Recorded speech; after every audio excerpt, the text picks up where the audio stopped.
Let me show you how I clean this grapevine wreath.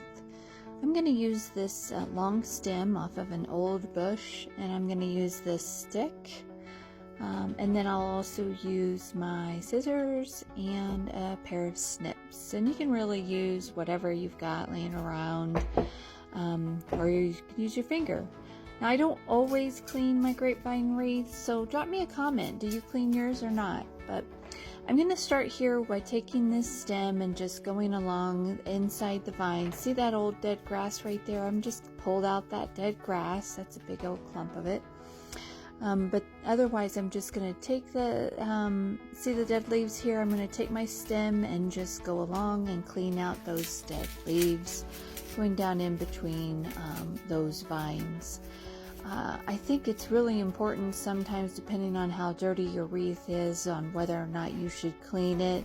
It just makes it a little bit easier to stick your florals and greenery down in there without damaging your wreath. It also isn't exactly the best if you've got your grapevine wreath hanging on a client's door and it's falling apart or dropping all these dead leaves out of it. So I just like to clean mine up, especially if there's a ton of stuff stuck in here.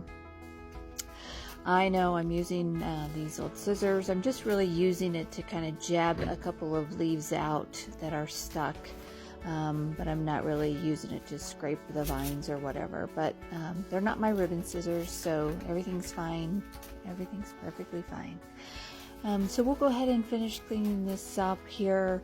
There are a few spots that are just a little stuck, and then there are some places where sticks will get caught in between the vines and curled around the vine. You can see one stick here, right?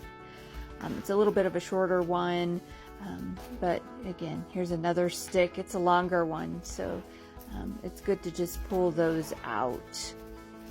And just, again, clean all this up, pull out the extra dead stuff, and as I said, I don't always clean my wreaths, but the one I had last night was really full of dead leaves and sticks, so I did have to clean it out. So I thought I'd make this little video for you. We're going to flip this over and now clean the back of it. Just do the same thing that we did on the front side to the back side here, and just really clean those leaves and long sticks and